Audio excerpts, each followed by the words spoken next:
சுவாமி சரணம். இங்கே கூடியுள்ள ஜோதிட சொந்தங்கள் அனைவருக்கும் எனது வணக்கத்தை தெரிவித்துக் கொள்கிறேன். நான் ஜோதிடர் சங்கர நாராயணன், சென்னையிலிருந்து வருகிறேன். இன்னைக்கு எதை பத்தி பேச போறேன் அப்படின்னு பாத்தீங்கன்னா, ராகு சனி சுக்கிரன் தருகின்ற ராஜயோகம். இதை பத்தி தான் இந்த பதிவுல நான் பேச போறேன். இதெல்லாமே பாரம்பரிய வேத ஜோதிட நூல்கள் மூலநூல் கூறும் கருத்தாக இருக்கிறது. இதை பத்தி தான் நான் பேச போறேன். பொதுவாக பாத்தீங்கன்னா ராகு அண்ட் சனி ரெண்டு பேருமே ஒரு இயற்கை அசுபராக கருதப்படுகிறார்கள்.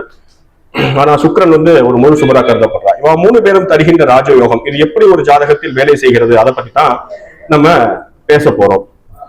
பொதுவா சனிக்கும் சுக்கிரனுக்கும் ஒரு நெருங்கின ஒரு தொடர்பு உண்டு. அது என்ன தொடர்புன்னு நம்ம கொஞ்சம் சிந்திச்சு பார்த்தோம்னா, துலா லக்னத்துக்கு பாத்தீங்கன்னா சனி யோகரா வருவார். அதே மாதிரி ரிஷப லக்னத்துக்கும் சனி யோகரா வருகிறார். கும்ப லக்னம் எடுத்தீங்கன்னா அவருக்கு சுக்கிரன் யோகனா வருவார். அதே மாதிரி மகர லக்னம் எடுத்தீங்கன்னா சுக்கிரன் யோகனாக வருகிறார்.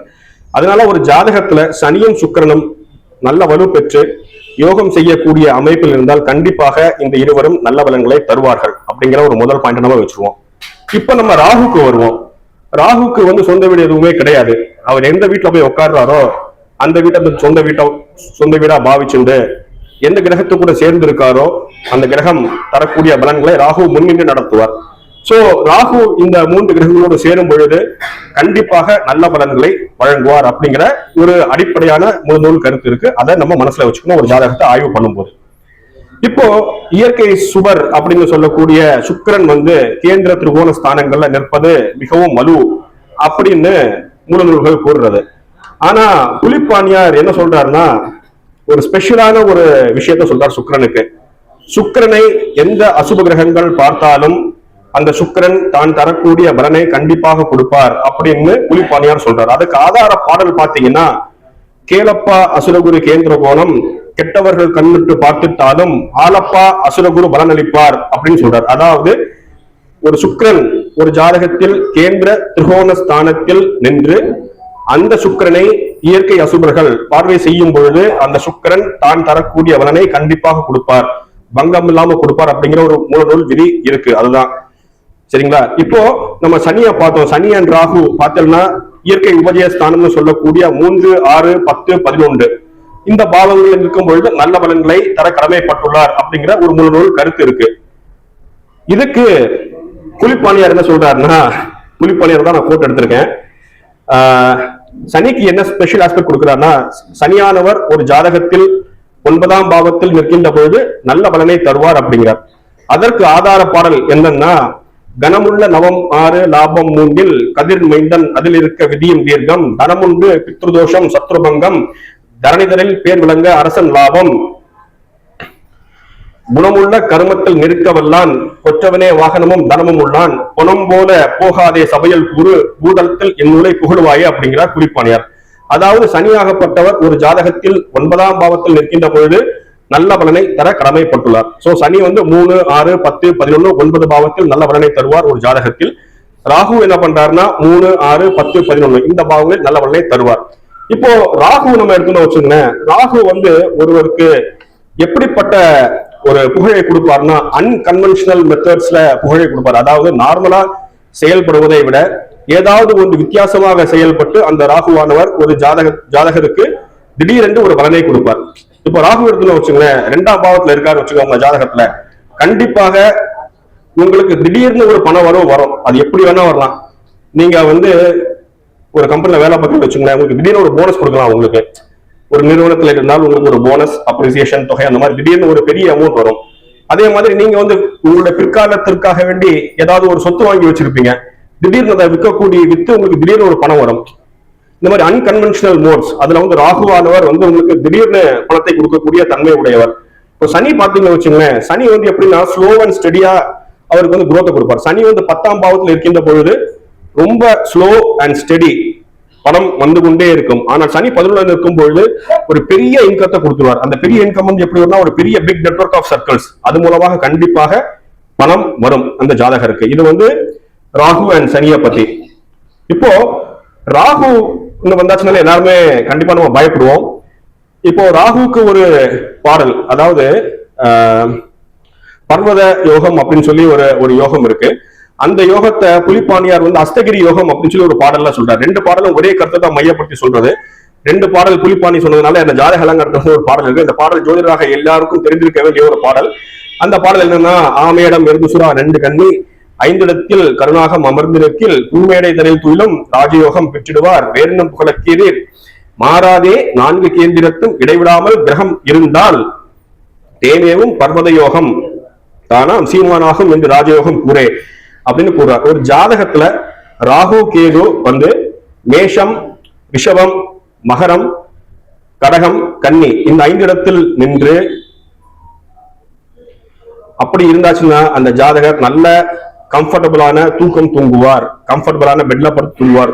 ஒரு ஜாதகர் நல்லா தூங்குறாருனாலே அவருக்கு 3 விஷயங்கள் கண்டிப்பா இருக்கணும். நல்ல தனம் இருக்கணும், நல்ல குடும்பம் இருக்கணும், நல்ல மன நிம்மதி இருக்கணும். சோ இது வந்தாச்சுனாலே அவருக்கு வெற்றி தான்.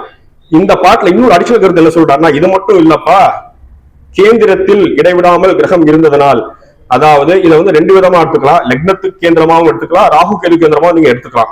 சோ ராகு கேதுவுக்கு கேந்திரத்தில் கிரகங்கள் இருக்கின்ற பட்சத்தில் கண்டிப்பாக அந்த ஜாதகர் இரவா புகழை அடைவார், பல விதங்கள்ல வெற்றி பெறுவார் அப்படிங்கிறது இந்த கருத்து.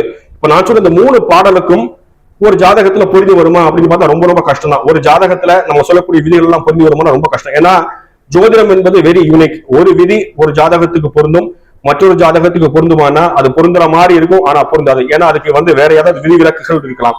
ஓகேங்களா? ஆனா கஷ்டப்பட்ட ஒரு ஜாதகத்தை நான் எடுத்திருக்கேன். ஓகே, அந்த ஒரே நிமிஷம். ஓகே, அந்த ஜாதகம் பாத்தீங்கன்னா ஒரு மிகவும் பிரபலமான ஒரு ஆண், வெளிநாட்டில் பிறந்தவர். அவர் வேற யாரும் இல்ல, ஐசக் நியூட்டன். அந்த ஐசக் நியூட்டனாக பெற்றவர் பல திறமைகளை பெற்றவர். அதாவது அவர் வந்து ஒரு பிசிசிஸ்ட், ஒரு இயற்பியல் விஞ்ஞானி, ஒரு மேத்தமெட்டிஷியன், ஒரு கணித வல்லுநர், ஒரு அஸ்ட்ரானமர், அதாவது வான்வெளி ஆராய்ச்சி செய்யக்கூடியவர். அது மட்டும் இல்ல அல்கெமிஸ்ட், அதாவது ரசவாதம் தெரிந்த ஒரு மனிதர். அவருக்கு அப்படி அடிக்கின்றே போலாம். பல எக்ஸ்ட்ரீம்லி பிரில்லியன்ட் பர்சன், பல இனோவேஷன்ஸ், பல ஐடியாஸ் அவர் வச்சிருக்கார். ஓகேங்களா? அவர் ஜாதகத்துல பார்த்தோம்னா இந்த விதிகள் எல்லாமே கண்டிப்பாக பொருந்தி வருகிறது. அந்த ஜாதகத்தை நான் மேலோட்டமா சொல்றேன், நீங்க ஜஸ்ட் அப்சர்வ் பண்ணிக்கோங்க. அந்த ஜாதகம் வந்து துலா லக்னமாக இருக்கிறது.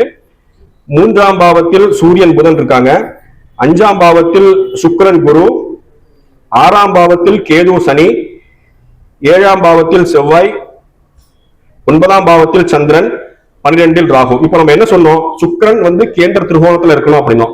இந்த ஜாதகத்தில் 5ஆம் பாவத்தில் சுக்கிரன் இருக்கிறார், அந்த விதி பொருந்தி வருகிறது. 2வது விதி என்ன சொன்னோம், சனி வந்து 3, 6, 10, 11, 9ஆம் பாவத்தில் இருக்கணும் அப்படின்னோம். இதுல வந்து சனி 6ஆம் பாவத்தில் இருக்கிறார், கேதுவோட சம்பந்தப்பட்டு நிற்கிறார். பரவாயில்ல, நின்றுட்டு போட்டோம். சரிங்களா? அடுத்து என்ன சொன்னோம், ராகு அந்த 5 ராசிகள் சொன்னோம் பாத்தீங்களா, அதுல இருந்தா சிறப்பு அப்படின்னோம். இதுல பாத்தீங்கன்னா ராகு வந்து கன்னியா லக்னத்துல இருக்கார். சரிங்களா? சோ ஆமேடம் எருதுசுரா 2 கன்னி, கன்னியில ராகு இருக்கார். சோ அதுவும் பொருந்தி வந்தாச்சு. அடுத்த விதி என்னன்னா, ராகுவுக்கு கேந்திரத்தில் இடவிடாமல் கிரகம் நிற்க வேண்டும் அப்படின்னு சொன்னோம். அது பார்க்கும்போது ராகுவுடைய எல்லா கேந்திரத்திலும் கிரகங்கள் இருக்கு. சூரியன் இருக்கார், புதன் இருக்கார் ஒரு கேந்திரத்துல, இன்னொரு கேந்திரத்துல சனி இருக்கார், இன்னொரு கேந்திரத்துல சந்திரன் இருக்கார். சோ இவருக்கு வந்து என்னாச்சுன்னா ஒரு பெரிய ராஜயோகம், பெரிய புகழ், இரவா புகழ் பெற்றிருக்கார். அதாவது இன்றைக்கும் அறிவியல், விஞ்ஞானம், கண்டுபிடிப்பு, இன்னும் ஐசக் நியூட்டன் அவருடைய விஷயங்கள் இல்லாம இருக்கவே இருக்காது. சோ நமது ஜோதிடம் என்பது மிகவும் உண்மையான விஷயம். நாம் அனைவரும் பாரம்பரிய ஜோதிட நூல்களை படித்து அதில் உள்ள கருத்துக்களை ஆய்வு செய்யும் பொழுதே பல விஷயங்கள் நமக்கு புலப்படும் என்பதில் எந்த விதத்திலும் ஒரு சந்தேகம் இல்லை. சோ அனைவரும் ஜோதிடத்தை சேர்ந்து கற்றுக்கொள்வோம். எனக்கு இந்த மேடையில் பேச வாய்ப்பளித்த திரு பாலா சார், திரு ஜே.கே. சார், எல்லோருக்கும் நன்றி. எனது உரையில் உள்ள சிறப்புகள் அனைத்தும் எனக்கு ஜோதிடத்தை கற்றுக் கொடுத்த ஆசிரியர்கள் மற்றும் எனது நண்பர்கள் அனைவரையுமே சாரும். இதில் ஏதாவது பிழைகள் இருந்தால் அது என்னை மட்டுமே உடையது என்று சொல்லி எனது பேச்சை முடித்துக் கொள்கிறேன். முடித்துக் கொள்வதற்கு முன்னால் நான் வந்து ஒரு யூடியூப் சேனல் நடத்திட்டு இருக்கேன், ஜோதிட மித்ரன் என்று. அதில் பாரம்பரிய ஜோதிட நூல்கள் கூறுகின்ற கருத்து மட்டுமே இடம்பெறும். வேற எந்த விதமான புது சிஸ்டம் எல்லாம் எதுவுமே இருக்காது. நான் வந்து ஒரு பழமைவாதி. சோ பழமையான விஷயத்தை ஆய்வு செய்து அதை போட்டுக்கொண்டே இருப்பேன். உங்களுக்கு விருப்பம் இருந்தால் அந்த சேனலை பார்த்து சப்ஸ்கிரைப் பண்ணி கொள்ளுங்கள். நன்றி, வணக்கம்.